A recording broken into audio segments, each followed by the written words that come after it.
pemirsa Hidup Sehat, berjumpa lagi dengan saya Dr. Tengku Anissa dan Dr. Ekles. Nah, Dr. Ekles, tadi kita udah lihat nih, tanaman-tanaman hias katanya itu bagus banget untuk udara di dalam rumah. Iya. Tetapi kalau malam itu sebaiknya dikeluarkan, pemirsa. Kenapa? Kenapa, Dr. Nisa? Karena mengeluarkan karbon dioksida yang tidak baik untuk udara dan kesehatan. Nah, berbicara tentang kesehatan, Dr. Nisa, kita akan membahas namanya kanker prostat. Kemarin kita dengar Bapak Susilo Bambang Yudhoyono melakukan operasi karena kanker prostat ini. Iya, benar banget. Jadi istri-istri di rumah itu pun harus tahu, dokter. Jadi bagaimana gejala kanker prostat itu dan bagaimana pengobatannya. Tapi karena itu kita lihat dulu liputan berikut ini. Ya.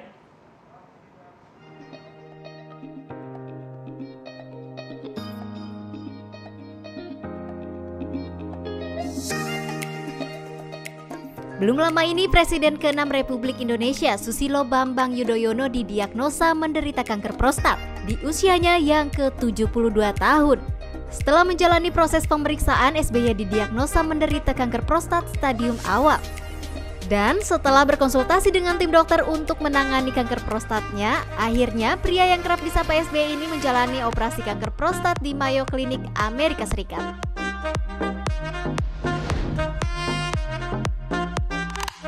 Kanker masih menjadi penyakit yang menakutkan, tidak terkecuali kanker prostat. Menurut data WHO, kanker prostat merupakan salah satu jenis kanker yang paling sering dialami oleh pria. Biasanya pria berusia di atas 65 tahun. Di Indonesia, kanker prostat menempati urutan kedua sebagai jenis kanker yang paling banyak diderita pria. Pada tahap awal, kanker prostat tidak menimbulkan gejala. Namun, Anda harus waspada jika mulai merasakan gangguan buang air kecil atau buang air kecil menjadi kurang lancar. Bisa jadi kanker semakin membesar.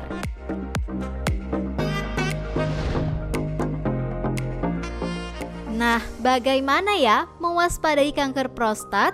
Gaya hidup seperti apa yang dapat menghindarkan kita dari kanker prostat? Dan benarkah kurang berhubungan seksual dapat memicu kanker prostat? Yuk simak jawabannya di Hidup Sehat hari ini.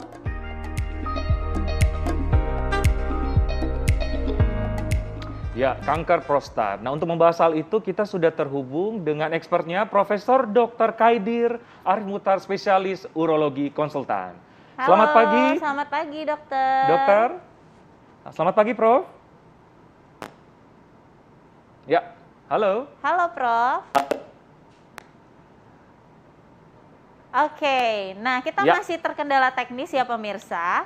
Nah, jadi memang kanker prostat ini nih, dok, itu memang sesuatu yang sangat ditakuti oleh para kaum pria. Tapi memang perempuan harus tahu nih, dok, karena biasanya gejala awalnya itu tidak memiliki gejala yang signifikan. Tapi ada hal-hal yang harus diwaspadai. Setuju banget, Dokter Nisa. Setuju banget. Nah, kita sudah terhubung kembali nih. Selamat pagi, Profesor. Halo. Selamat pagi, Prof. Selamat pagi. Iya, baik. Prof, nah ini kan kita kemarin dengar Bapak Susilo Bambang Yudhoyono melakukan operasi dan menderita kanker prostat. Dan ini sebagai informasi kepada masyarakat bahwa bagaimana penderita kanker prostat ditandai ataupun stadium awal tidak memiliki gejala. Namun gejala akan nampak pada stadium kedua. Fakta atau mitos, Prof?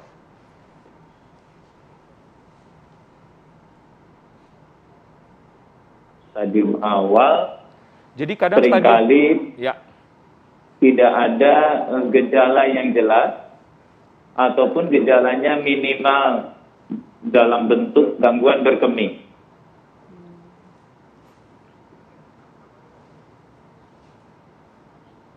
Oke. Halo? Ya. Baik. Jadi stadium awal yang tidak bergejala, biasanya stadium kedua menurut Profesor tadi biasanya timbul gangguan berkemih, Iya, Dokter benar. Nisa. Oke, berarti fakta ya? Ya, fakta. Itu fakta. Oke, baik. Oke, selanjutnya, dok, gejala kanker prostat salah satunya sering berkemih hingga ngompol. Namun urin yang keluar sedikit. Ini fakta atau mitos? Ya, sebenarnya mitos ya. Karena gejalanya itu bukannya ngompol.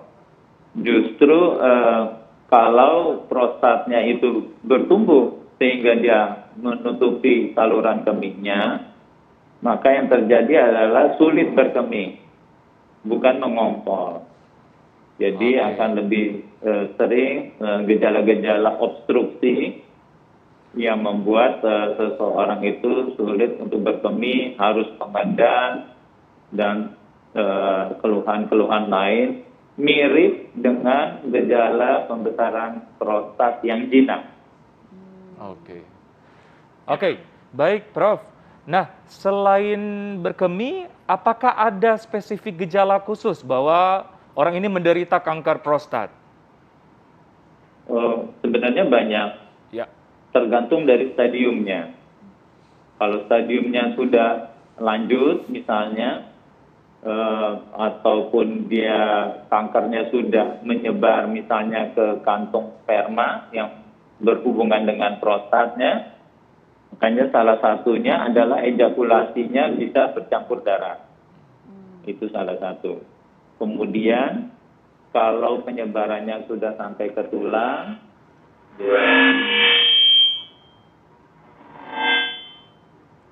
Oke, baik. Berarti kita terkendala teknis Ya. ya, dokter. Sesaat lagi kita akan lanjutkan lagi pemirsa, jangan Ya. kemana-mana, tetap di Hidup Hidup Sehat. Iya, pemirsa, kanker prostat ini memang suatu penyakit yang sangat ditakuti dan cukup mematikan.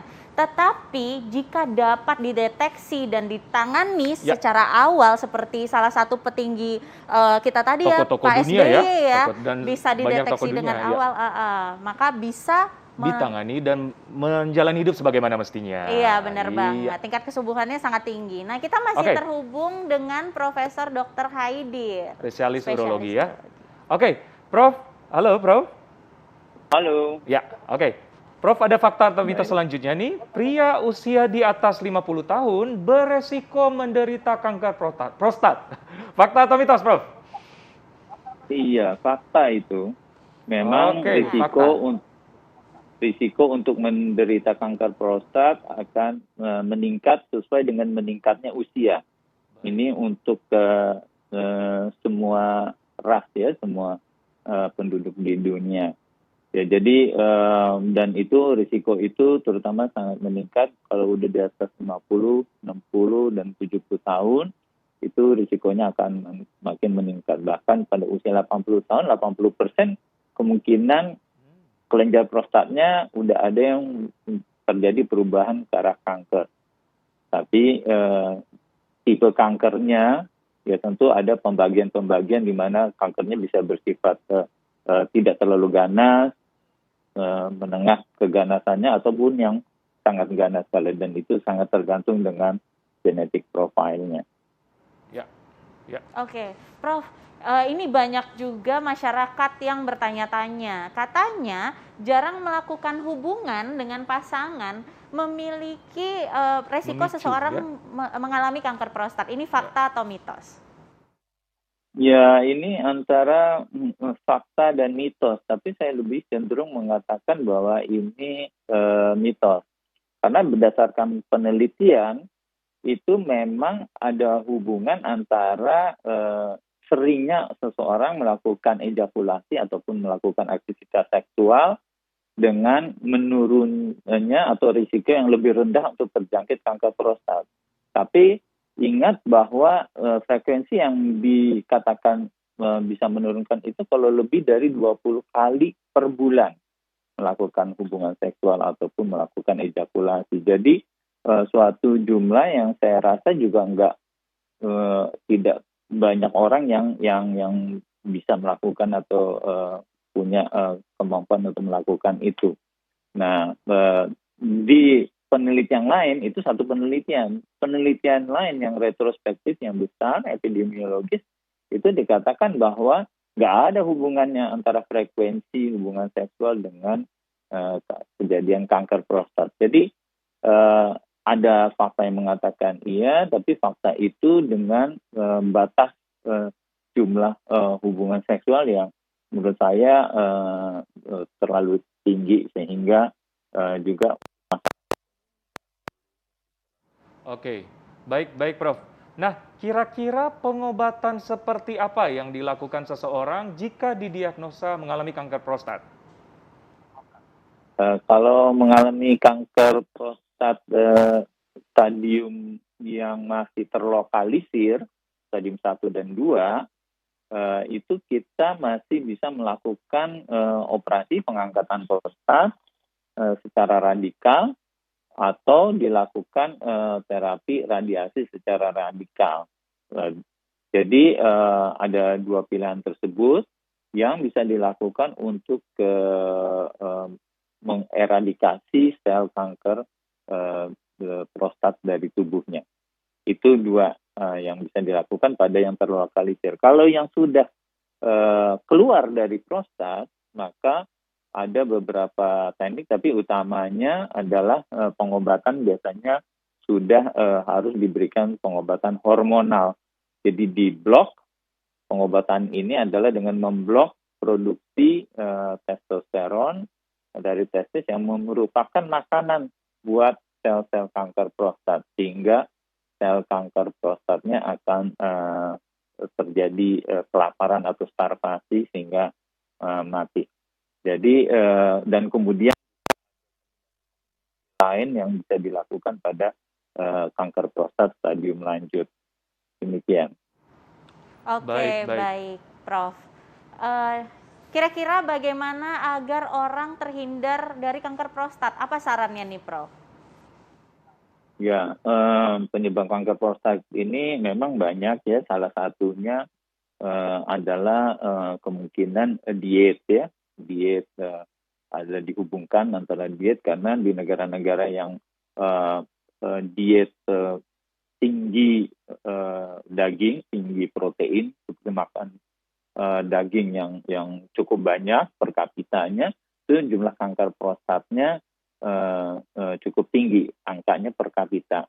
Misalnya contohnya di Eropa, di Amerika, ataupun di Australia, itu cukup tinggi jumlah penderita kanker prostatnya. Kalau di negara seperti Indonesia atau negara Asia yang lebih banyak makan plant-based atau sayur-sayuran, makan dagingnya ala kadarnya aja, tidak terlalu banyak, itu jumlah kanker prostatnya tidak terlalu banyak. Tapi itu juga mungkin dihubungkan dengan harapan hidup ya.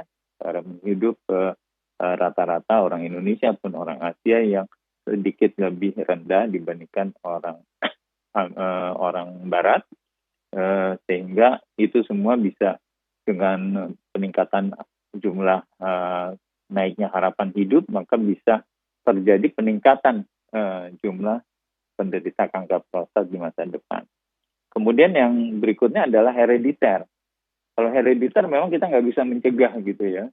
Herediter itu keturunan, kalau orang tuanya, pamannya, ataupun yang ada hubungan darah dekat dengan yang bersangkutan, maka yang kanker prostat, maka yang bersangkutan punya risiko menderita kanker prostat yang jauh lebih tinggi, dan disarankan orang-orang yang punya risiko tinggi tersebut untuk screening lebih awal. Bukan usia 50 tahun, tapi usia 45 bahkan 40 tahun kalau di Amerika.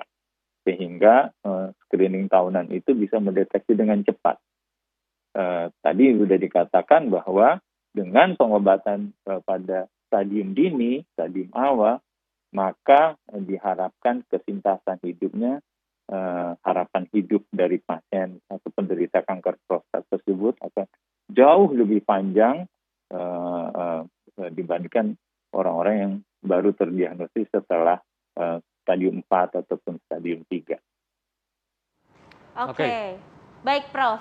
Ini mungkin masyarakat dari tadi bertanya-tanya nih, Prof. Jadi gejala apa saja sih yang harus diperhatikan dan harus diwaspadai kalau seseorang itu kira-kira menderita kanker prostat? Iya, deteksi Gimana, dini Dok? ya, deteksi dini. Ya. Dalam deteksi dini itu memang seperti dikatakan tadi, bahwa stadium 1 atau stadium yang awal sekali seringkali nggak ada keluhan, ataupun keluhannya minimal, keluhan berkemih biasanya. Ya. Stadium 2 mungkin lebih jelas keluhan berkemihnya. Kalau stadium 3 mungkin ada tambahan-tambahan lain seperti ada rasa nyeri di daerah perut bagian bawah, di daerah kemaluan, ataupun kalau stadium 4 itu ada nyeri tulang. ya, nyeri tulang karena berkaitan dengan lokasi tempat penyebaran sel kankernya yang kalau kanker prostat itu lebih banyak di tulang belakang maupun di tulang panggul. Jadi hal-hal itu biasanya diperhatikan. Nah, yang paling sering makanya kalau pasien itu datang dengan gangguan berkemih, kita selalu melakukan juga screening bukan untuk prostat jinak saja, tapi untuk kemungkinan adanya kanker prostat. Salah satunya dengan meraba prostatnya dari dubur dengan jari, dan kemudian yang kedua adalah dengan memeriksa marker kanker prostat yaitu PSA yang paling sering.